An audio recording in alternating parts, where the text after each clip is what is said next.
Welcome to Becoming Church, the podcast where we discuss how the message and movement of Jesus is not just about becoming Christians, but about becoming the church.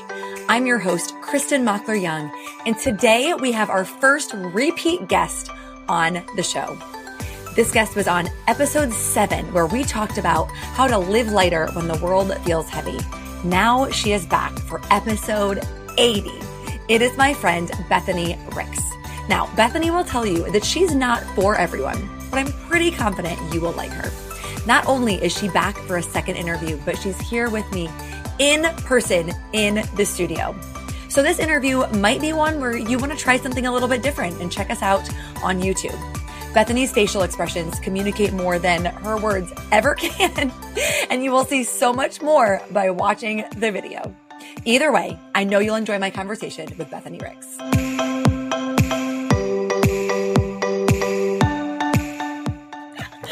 Here we are, our first in-person interview. I love this. Welcome to the In-Process podcast studio. How does it feel to have a person? Surreal. Yeah. It feels surreal, and I'm going to tell you why. Tell me. Because you are not local. No. You live in Ohio. I do. We are in Charlotte, North Carolina. We are. And you drove 6 hours. Absolutely. Just to do this interview with me. And would do it again. Ma'am. And we had an amazing dinner last night. We did. We had an amazing dinner last night. Restoration Hardware. God. The rain held off. The cookie was... I woke up thinking about that cookie. I know. And I was just like... I told you. Will I go and have that cookie for lunch? You will. Next week? Yeah. I will. I can't believe we left one on the plate. I drove away going, we left one on the plate. Yeah, you didn't get it to go. No. I know. It's fine. I know. Well, since we're talking about all the serious things already, because this is what we're going to do. Okay. We are here to talk about your book, Face Forward. Mm-hmm. But before we do that, let's let people get to know you a little bit. Oof. Just keep laughing it up. Which is always scary. Like we do, you know. I'm a weird one. You are a fun one. Okay. Are you a weird one? I don't know if you're I'm a little off. I'm a little.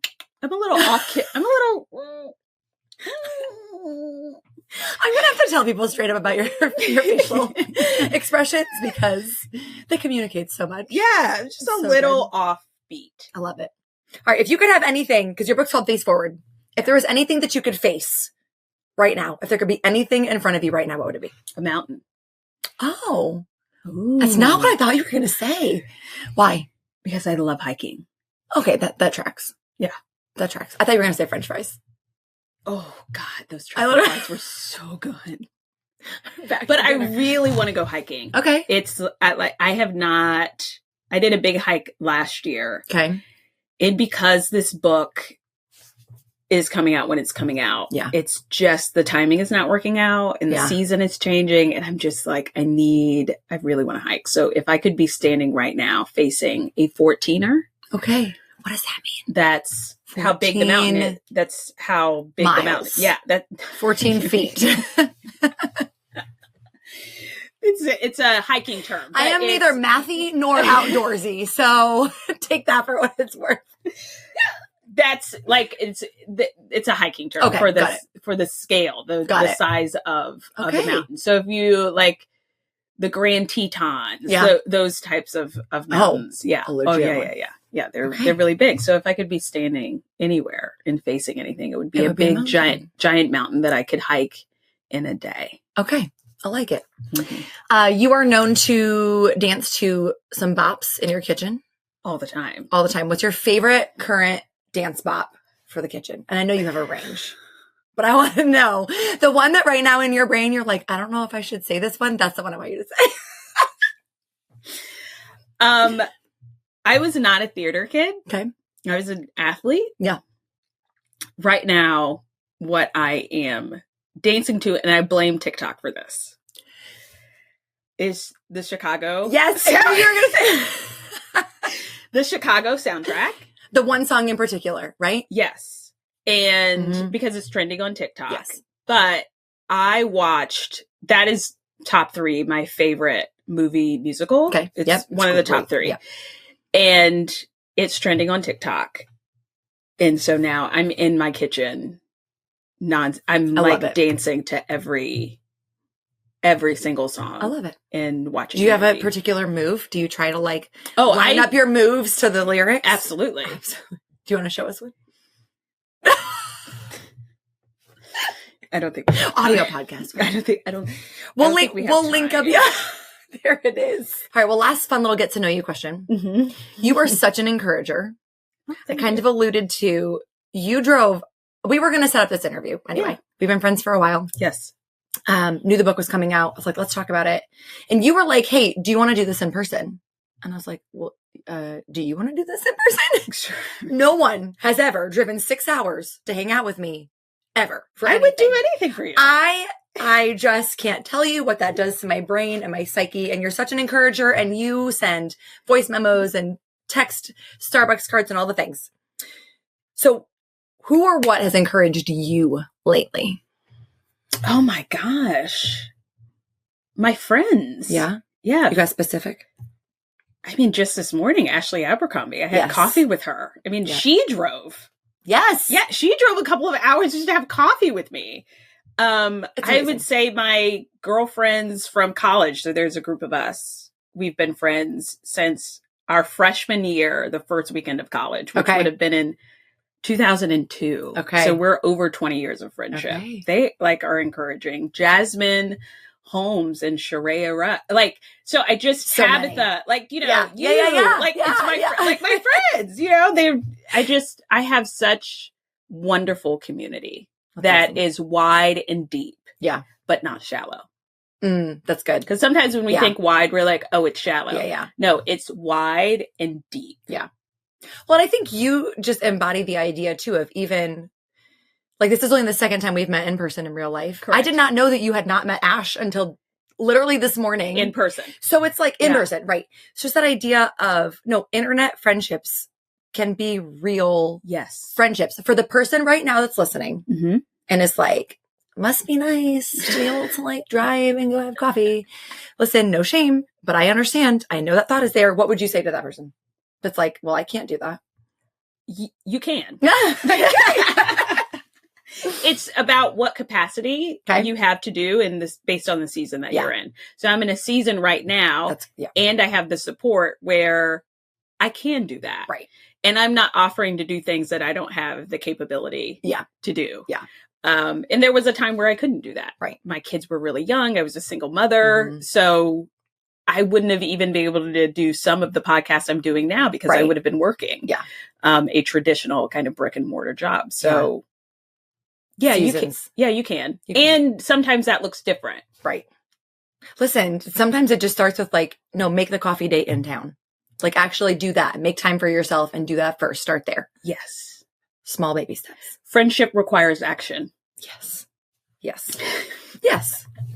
Most anything else that's worth doing. Yeah, it requires action and actually doing the things. Well, you were doing it.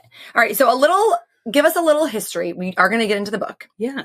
But give people a little history into not pre-Bethany, because you're still Bethany, but past life Bethany. A little bit what we were talking about last night. Who you used to be in.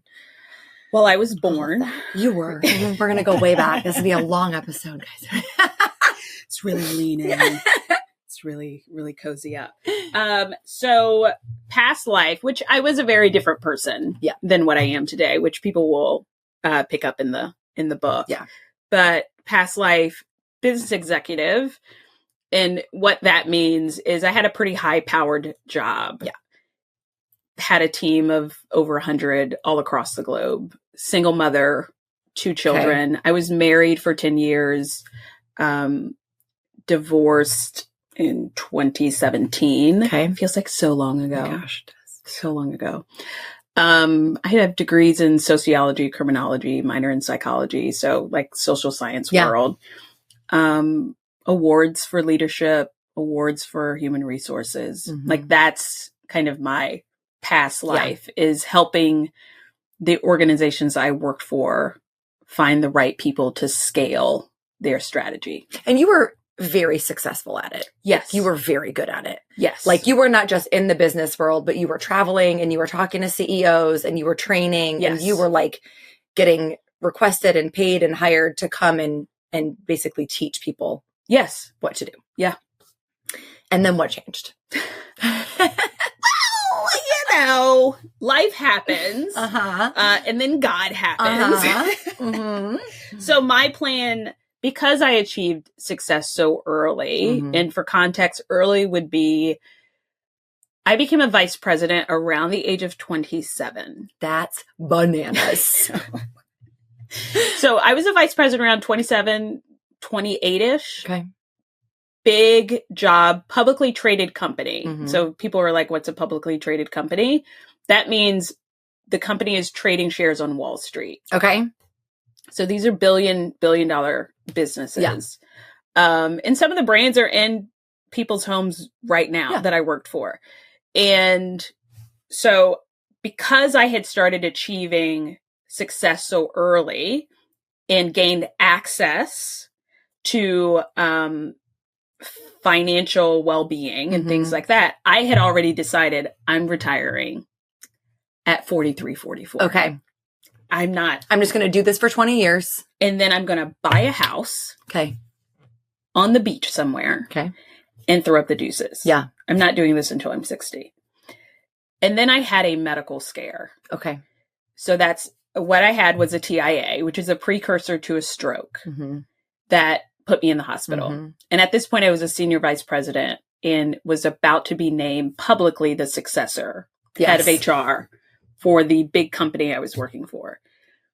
And between that and just everything going on personally, I came to the decision with God essentially saying like, this, I can't do this. Yeah. This is for what? Right. For what? Am I going to leave my babies? Yeah. What is all this grind? What is all of this? What's the actual payoff for And so I walked away, and then God told me to rest, because me walking away, I thought I would just transition to another company, do something a little different. And God's instruction was sit your butt down, sit down, which was hard for type A, very assertive, command and control personality, to then be still. Yeah. No, that terrifies me. Being still, I'm like, it's like one of my least favorite things. Yeah. And do nothing. And for 18 years, I had been on the front line of business, had just helped the company, was a leader who helped build $1 billion business, like just all these things. And it's like, okay, now you're going to do nothing. So you must have had a very strong faith to be able to listen to God and go, okay, I'm going to just leave all this and just go sit on my couch. Yes and no. Okay. You're like, talk about it. Yeah, you're like, yeah. So yes and no. I think when we have moments where our world starts to crack, that's where we can potentially hear God's voice a little more clearly. And I had had so many moments where my world was cracking, where I could not hear God's voice, but there was something about that moment being in a hospital bed. Yeah. At the age of 36, where I was just like, this is not it. Yeah. Like, this cannot be the end of my story. That I could hear him very clearly. Okay. And I was willing to hear what he had to say. And, which is the beautiful thing about being in a relationship. Before then, my faith was on fumes because I was so upset and angry because of what I went through in this very volatile marriage, what I had gone through in the corporate world, being the only one in the room, constantly advocating, but maybe not getting what I felt was the right thing. It was just chaos, constant chaos. And I was upset and I couldn't really hear God's voice. And sometimes I didn't want to. Yeah, that's real. Right? Like, I was just like, I don't want, I actually am not talking to you right now. Yeah. I don't like that answer. I don't like that answer. So we're going to pretend that wasn't you. Yeah, we're going to pretend. Yeah. You have said before, I've heard you say this before, actually, on the first time I interviewed you for this podcast, like an episode like 3 or something, you said then, and I think you said it last night too, that your presence is offensive. Oh, yeah. Explain. So you are female, you are Black, you are spunky and you like command a room. Yes. But explain that statement. Yes. Which I say. Explain that to me to people. So aside from the obvious, let me go with the not so obvious. People have their backs go straight with authenticity.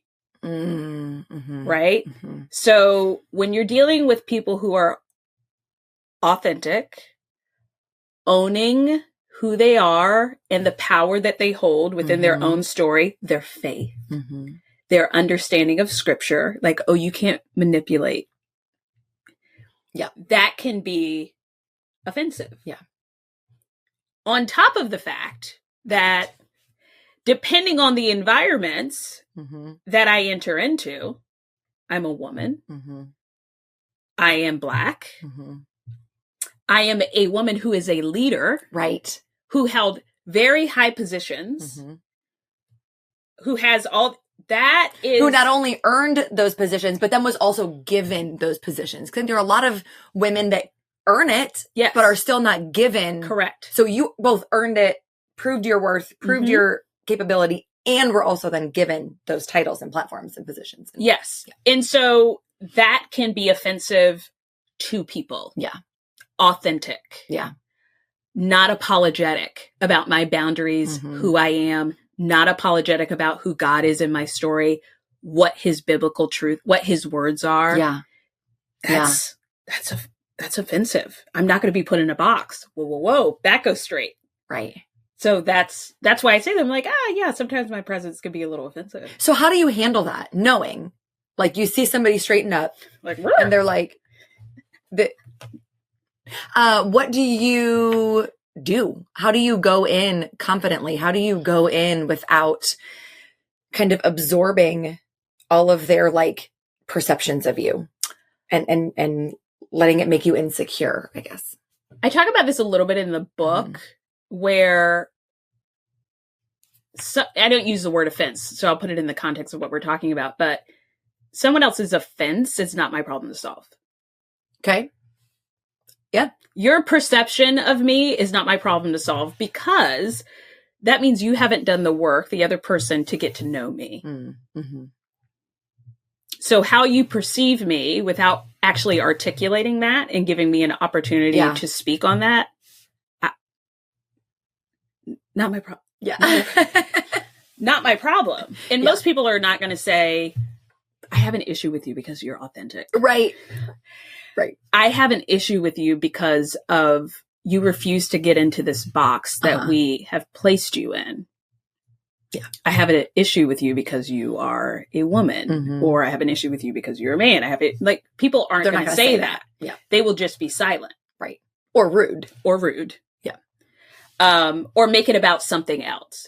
You don't really fit the brand. You're not really on brand for us. Yeah. Like, that's not, like, okay. Yeah, that's fine. Finding out the underlying, and that's where I think it takes practice. You have to be able to see the underlying issue under what people are giving you. Yes. And you have to be okay with I'm really not for everyone. Yeah. And I know that people say that. They're like, be okay with not being, for everybody. Look, I'm really not. Yeah. I'm really not for everybody's appetite. And I'm also not somebody who wants to be consumed by everyone. Yeah. And that's where it starts. Exactly. You have to be able to live out of it yourself before you can worry about what other people think. Yeah. And repeatedly throughout the book, I say to the reader, you decide. You are the decision maker. So long before anybody else decides for you, you have to decide for yourself. That's good. So, yeah. That's good. All right. So kind of coming from one world into the next, I know a lot of what you do is you take leadership principles and you align them with scripture. Yes. What is maybe the one that you use the most often? And if that means you have to tell on yourself, then that means you have to tell on yourself. I am definitely going to tell on myself. Slow to speak. Okay. Just stop. Talk. That's a proverb. Slow to speak, quick to listen. Mm-hmm. Just.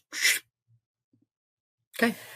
I use that in my own life. I mean, it bounces around in my head pretty often throughout the day, but it's also something I use in coaching in secular spaces. Yeah. Where I'm like, just. It still applies. Yeah. Yeah. Just take a beat. Think about it. And I have a whole section called Allow Silence to Do Its Work. Yeah. Oh, that's good. I've talked about this on the podcast before, but I think maybe it was during the pandemic when everything was just like pew, pew, pew. Every time you turned around, Holy Spirit was like, you will no longer get on the interwebs and just spout off. And it wasn't like I was being super out there. Yeah. But I just got this very convicted sense of like, no, ma'am, you can write it down and then you're going to sit on it and you're going to come back to it. And it was hard at first because I think sometimes people go, like for a while, there was a phrase that was like, oh, your silence is complicity, or it was more catchy than that. But it was basically that idea. Yes. And I was like, no, but it's not. It's not. My silence is wisdom. Yes. What do people, as a pastor, what do people actually need to hear from me? They don't need another hot take. Exactly. What do they need? Sweet Jesus, tell me, because I don't know. And I won't know. Yeah. Unless I sit in silence and think about it for a minute. And for me, I can be internally very reactionary. Yeah. So on the outside, I'm not. And a part of my job was to make quick judgments. So a criticism I would get is that I took too long to process information. So I swung the other way. Okay, well, I'm just gotta go. Mm-hmm. And I made a lot of mistakes early on in my career because I'm just like off the dome. Yeah. Okay, well, and I was wrong.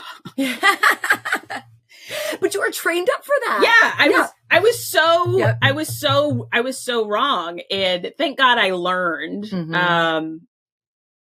I learned very quickly, okay, that was really bad advice. And so, I kind of went a little to the middle, but I'm still a mental processor. So it never really works me reacting in the moment, because what you're going to get is emotion. Yeah. Not fact. Yeah. Yes. And you're going to get a misquote or a misstatement, or you're not going to get the humility. Yeah. You're just going to get, well, me, mm-hmm. I. And sometimes that just has to come out first. Yeah. I mean, there are people in my life where I say to them like, hey, I just need you to listen to me, not as a coworker. Yeah. Not as my husband. I need you to listen to me as a friend. Yeah. Because I just need to verbally vomit on you for a second. Yes. Because I need to get out the emotion and the me and all the things so that I can clear that out and then be able to. But there's a big difference between doing that with a trusted person or in a journal versus like on Instagram Live. Like, I really think people should start journaling. Yeah. I was never big on, I'm like, I really think people should journal. Yes. I have a lot of journals. Men and women. But now I kind of want to burn them before anyone reads them, which is a whole You can journal. Totally you can burn them. Just totally can. Write it down. Okay, I'm jumping in with a quick little break to honestly just ask you for what we need, and that is your feedback. When you leave a review, I read every single one of them. And not only that, I actually listen to what you say. Check out this review from HHHHGFUI. They say, I love listening to the latest episode while making the kiddos' lunches each morning. It feeds my soul, leaves me with prompts to talk with the kids on the way to the bus, and generally just starts our mornings in the right collective mindset. My only ask is more episodes. Thank you for publishing this. Well, thank you for your review. And guess what? Because of you, Becoming Church is now airing weekly with double the episodes. Even if you don't have time to type out a review, hitting those 5 stars on Apple Podcasts, or as many stars as you consider to be truthful, does help other people to find the show. You can also tag me at Kristin Mockler Young when you share the episodes on social media to let me know what episodes are connecting with you. All right, let's get back to Bethany. All right, so I've got, for people on YouTube, whoop, whoop, whoop, whoop, on audio, they're like, what is she doing? So your book, Face Forward, comes out in a couple days. It's available for pre-order right now. It comes out in a couple days. Face Forward, reclaiming hope when everything falls apart. Lots of people like to talk about hope. what do you think people get wrong about hope? That it's passive. Oh, yeah. Right? Mm-hmm. That it's passive. I like to say that hope is also a person. A person. Is it Jesus? Absolutely. Okay. Capital H. Yeah. Capital H. Nice. So, it's an emotion. It's it's all of those things. But for us, people of faith. Yeah. So I'll take it to the faith side.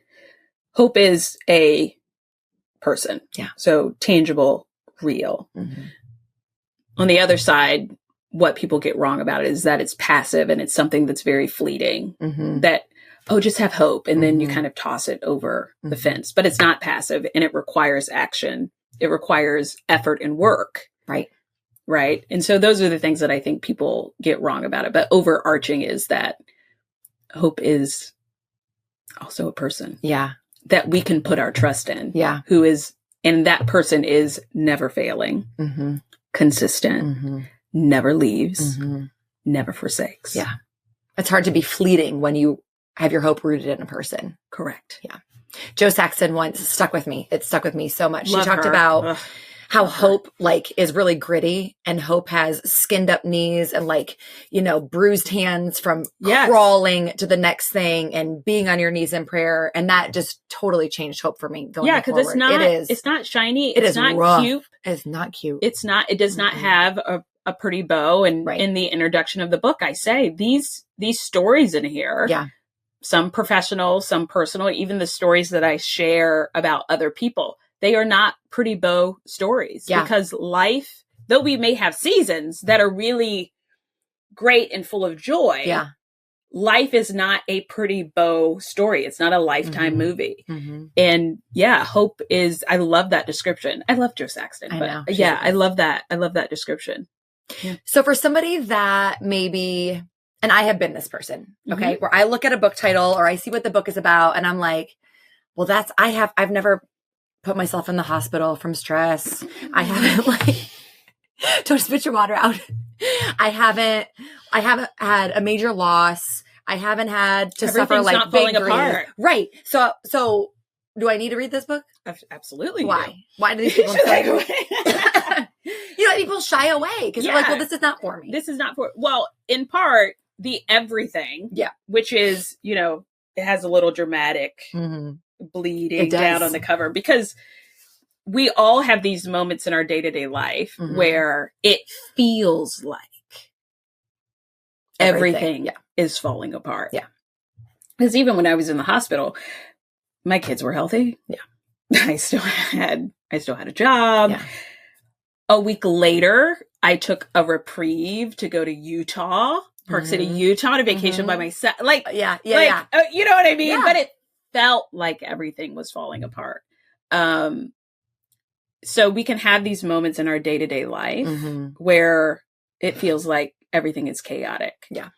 And so what I did with the book is I picked topics that help us put us back in the driver's seat of our own life. Oh, so good. Topics like priorities. Yeah. Topics like boundaries. Topics around how do you sit in your own power and also hold faith. Right? Yeah. So this is for everyday life and the drama of everything is falling apart. Okay. Right. Yeah. Let's look at how you're dealing with your day to day. Maybe that's why it feels that way. Or you actually said in the introduction, I'm going to read your own words back to you. Just a couple sentences. You wrote in the intro, have you ever had a time when you knew everything in your life was about to change, but you were unsure if it would be for the better? Have you ever stood on a thin line between the old and new chapters of your life, wondering how it would all unfold, shuffling through everything you thought you knew as you suddenly became unfamiliar with your own story? So good. You wrote that. I did. Do you remember that? Okay. So I'm going to ask the question, even though I think I know how you're going to answer. This line, this tension line of what's ahead and what's behind. And is this just a one-time thing that people cut? Or is this just life? It's life. It's just life. And so the book, I won't give too much away because I do want people to. Yes, you should go read it. The book starts with me standing in the rain and it ends with me standing in the rain. And but my perspective has changed. Mm-hmm.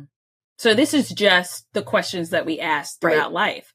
I'm in that tension right now. I have a book coming out. Yeah. I'm reflecting back on the old. I don't know what's around the corner in 3 months. I have no idea. But my perspective has changed because I have peace. And my hope looks different because of where my hope is placed. Yeah. And so, you know, I think we live with these tension and these questions throughout our entire life. Yeah. And I also think that that's okay. Yeah. And normal. But because of that tension, I think we deepen our relationship with God. Yeah. Because the questions, the answers are different. Mm-hmm. So it's not always the same answer, right? When I was in the rain at the start of the book, I was still married. Yeah. At the end of the book, I wasn't. Yeah. Right. So that response, that God response and my intimacy, my relationship with God was very different. Yeah. My ability to hear him was different. My perspective was different. Mm-hmm. So I think it kind of fights that, you know, a lot of Christians are like, and myself included, I just want to do God's will. I just want to know God's will. Yeah. God, what is your will? And I think we tend to think of those as big things. Who do I marry? What job do I take? Where do I move? Right? But this idea of, no, you're forever going to be standing on some kind of line. Yes. Like all of that is God's will. And at the same time, all of it is not God's will. Yeah. It's just, we're making decisions every day. And we can ask him all the time, like, yes, for the big things and also for the small things. Now, we don't have to ask God, like, what kind of milk should I put in my latte? Like free will. Yeah. There's a balance. But sometimes I think people get stuck. They do. On this line. Yes. Because they're waiting on God's will or maybe something else. Why do you think people get stuck there, unable to move? I call it the cliff of what if. Oh, I like that it rhymes. I mean, in my heart, I'm a poet. So there is some flow. I call it the cliff of what if. And I think people get stuck because they're looking in the rear view mirror, trying to rewrite the story before they move forward. Ooh, whoa. They want to rewrite the story before they move forward. Mm-hmm. But we can't actually do that. We can't do that. Okay. We can't do that. Being stuck. So we stand in these cliffs of what if. Mm-hmm. And if I can change the past, and what if I had done it differently? Mm-hmm. What if this? What if that? What if I had made, you can't. What you can do though is take the lessons with you. Yeah. And move forward. And then the question is, well, what if this happened? Well, what if this happens? Well, okay. Mm-hmm. And you'll never know. So you can stay on the thin ice of doubt. Yeah. And not move at all. Mm-hmm. And be stuck in the illusion of the rearview mirror. Yeah. Which, by the way, even in our vehicles, the side view tells you the images are distorted. Yeah. There's little words like, this isn't actually reality. Yeah. So the rearview mirror isn't reality, right? Yeah. You can stay stuck there, or you can take a leap with faith, by faith, carrying the lessons with you, because you're never starting from scratch, ever. Mm-hmm. We're never starting from scratch. So a lot of times people don't move forward because they're like, I'm starting from scratch. No, you're not. Yeah. You're starting with the lessons that came from failures, the lessons that come with taking leaps, the leaps. And then you move forward in that. And that takes courage, but God is also with you. Right. Community is also with you. And it's more than likely that you will do better than what you did yesterday. That's encouraging. You will do better than what you did yesterday. Yeah. If you're carrying the lessons with you, you'll do better than what you did yesterday. I think we're in a very anxious time. I've been listening to, I should have written his name down, but there's a guy right now who writes books and is talking about how we are raising basically the next anxious generation. Oh yeah. That cover. Yes. Yeah, both of my girls, well, one has diagnosed anxiety, and right now with the other one, her teacher was like, hey, does she have diagnosed anxiety yet? And I was like, oh my God, here we go again. And I just about can't handle it. All of that to say, to come back to the whole idea of the what if cliff. Yeah. I think a lot of people are stuck on the what ifing, and they go to like catastrophizing thoughts. Yeah. But what if this and what if this? The Lifetime movie. What freezes them, right? What practically can people do if that's where they're stuck? They're like, no, this is me. I'm always what ifing. And I get stuck. Do you have anything like that will help them to break out of that? Well, the first thing I tell people to do is focus on the present. Okay. There's nothing that you can do with what happened yesterday. Yeah. Literally. Yeah. And tomorrow has its own worries and problems. Yes. There's a Bible verse about it. I'm looking at the pastor. I'm like, I feel like that's. I think Jesus said that. I feel like there's. So one, focus on kind of the present and what you can control. Yes, that's so good. In the present. Yeah. Now, people are like, but I have a lot to control in the present. Yeah. I'm going to give you a practical exercise, which is actually in my book. So this is a freebie. In that, if you're the person you're like, oh my God, that sounds so great. You're like right at the surface. What does that mean? Controlling my present. And I have so many things to do. What you have to do is sift between what is a priority and what is an obligation. Those are two different things. Okay. Right now we live in a world that prioritizes everything. Yeah. Which then you compound all that and it's like, oh my God, I'm able to create this what if story. And what if this happened? What is an obligation in your life right now, today? Yeah. Today. Okay. The obligation comes first, then the priority. Okay. That's good. Obligation, those are two different things. An obligation is something that you must do. Right. You have to go to work. Right. You have to take care of your kids. Right. You have to go to certain appointments. Mm-hmm. Priorities are different. Mm-hmm. Mm-hmm. So that kind of helps you shift when you're talking about like being overwhelmed and things like that. Because I think that's some of what you're asking. That's kind of how you shift through that day to day. Is that answering your question? Like in a practical, tangible exercise? Yes. In that way. Well, and that will help not everything to feel urgent, like you said, which is what life right now is like. Yes. Everything is urgent. Everything is urgent. I had to turn, I am a no notification person on my phone. I'm the same. Because I was like, get out. Yeah. I don't care. Yeah. I don't care that Aunt Susan liked my thing on Facebook. I don't care. Yeah. It's not urgent. Yeah. Yeah.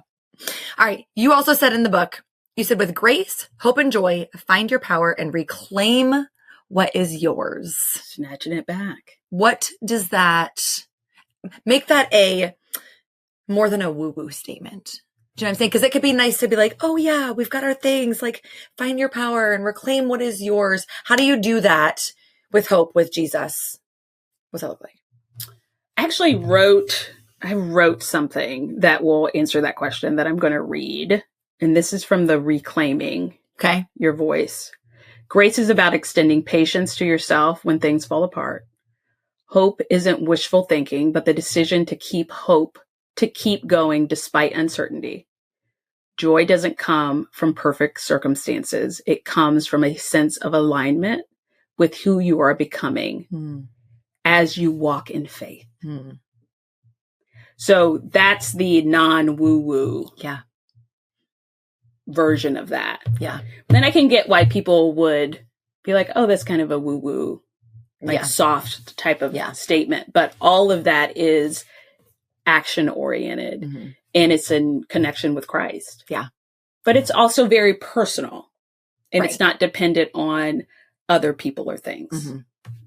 I love that you actually use the word reclaim because our church's mission, like the reason we exist is to reclaim the message and movement of Jesus because we feel like a whole bunch of ish has just been layered on top of it.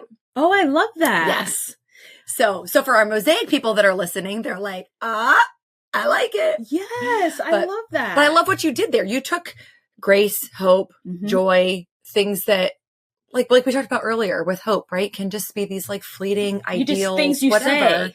And you take them back and you're like, no, this is real. This is real stuff. Yes. And it's real answers and it's real solutions and it's real in Jesus. And yes.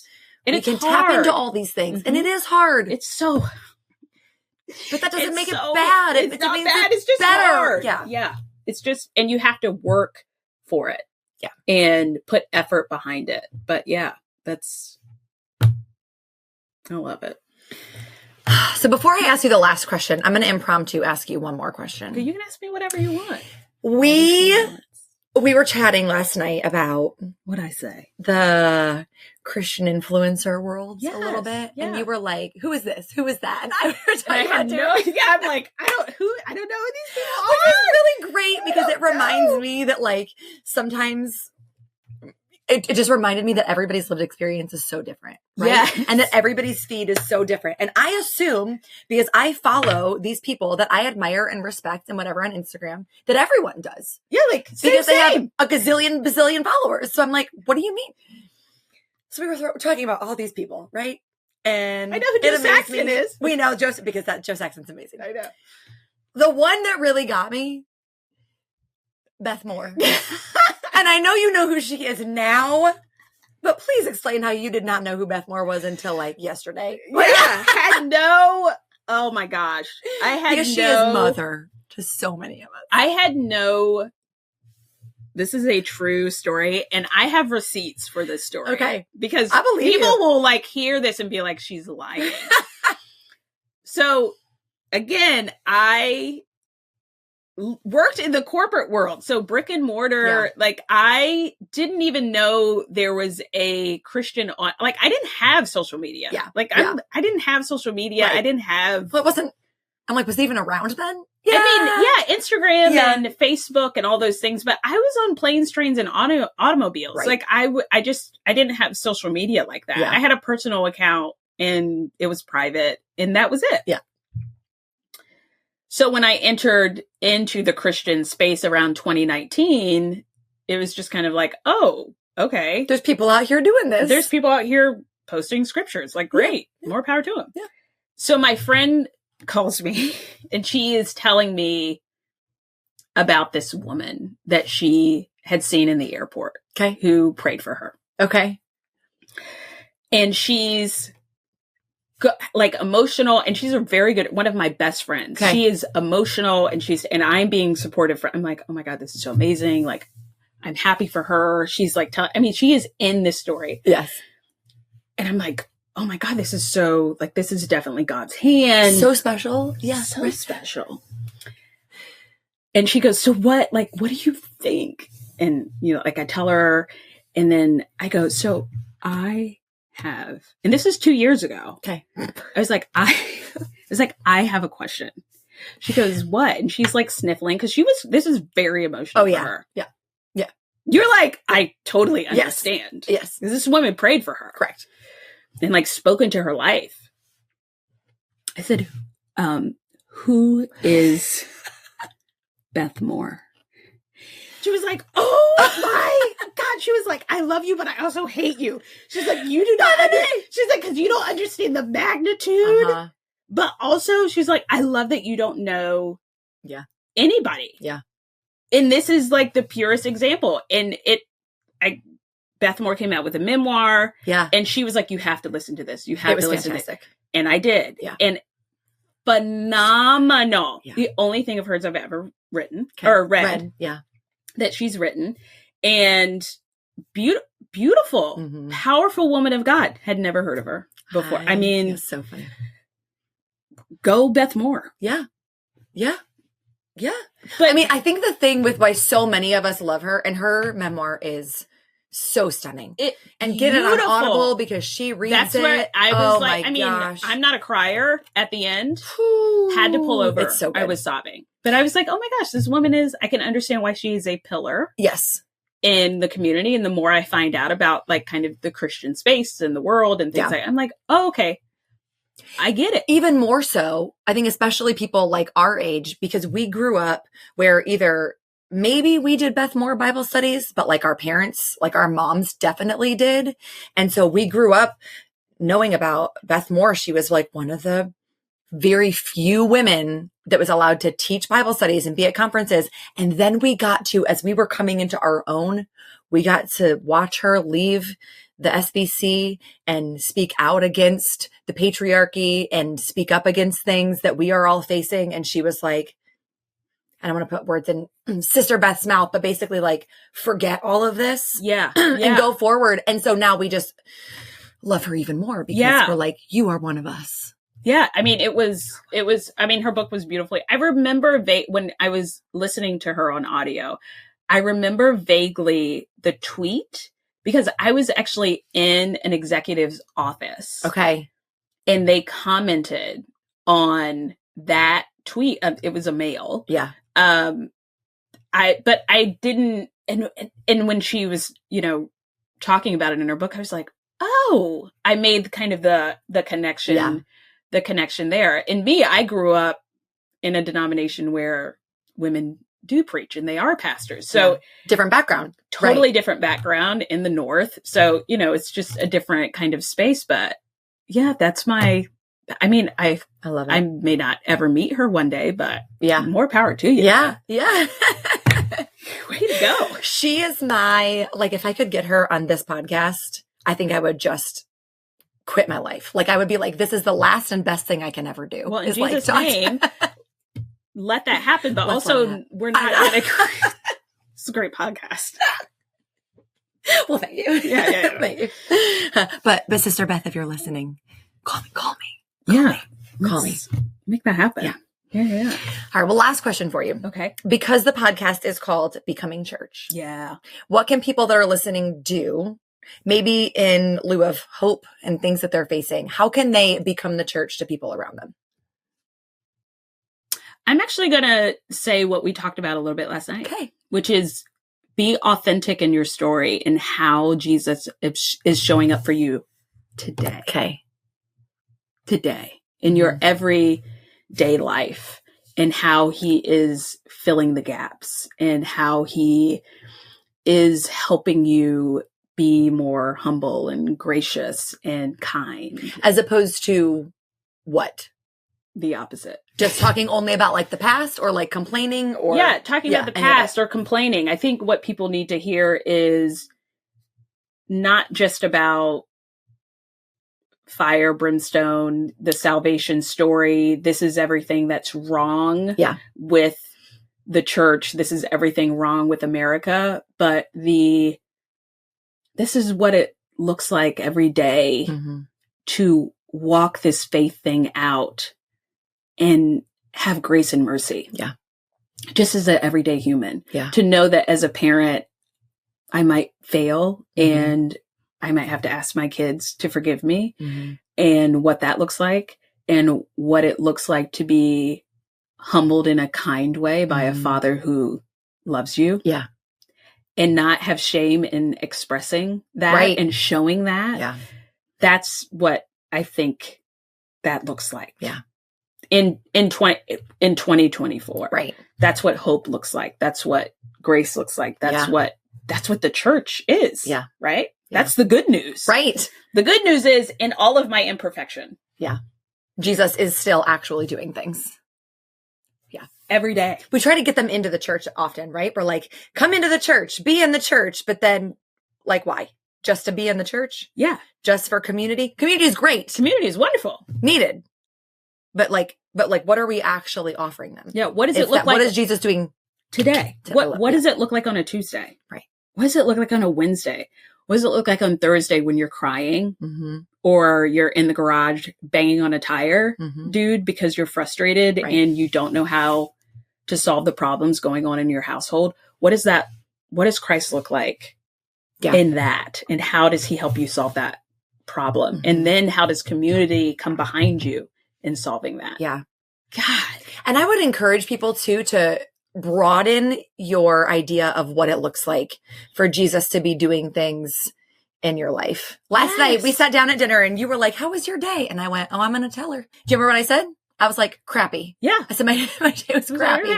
But having dinner with you and sitting down with you, I was like, this is where Jesus actually is in my life today. Yes. Coming through Bethany, because he knew I needed this after all the things and the conversation, and he spoke through you. And so I thank you for doing that. And we can acknowledge, that's actually what this is. Yeah. This is Jesus working in my life. Sent someone who had full capacity and enough joy, enough hope in that moment to be like, okay. Yeah. I see you.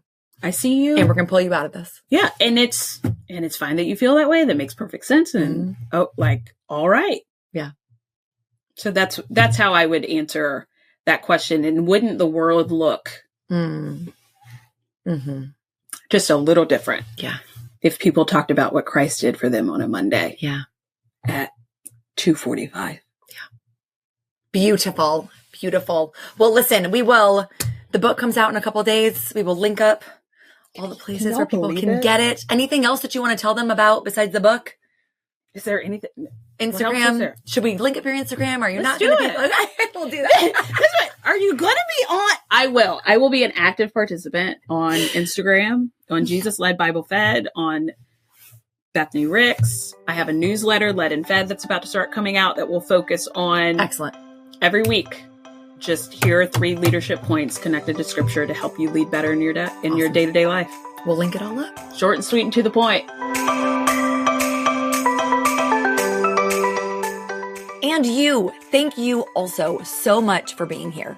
I've got some great interviews coming up for you in the next month, including with Elizabeth Tabish, who plays Mary Magdalene on The Chosen, Sheila Gregoire, who is going to talk to us about sex and where maybe the Christians have gotten it quite wrong. Also, Dr. Jamar Tisby, who will enlighten us on how to find hope in the midst of injustice. Until next time, keep becoming the church to the people around you.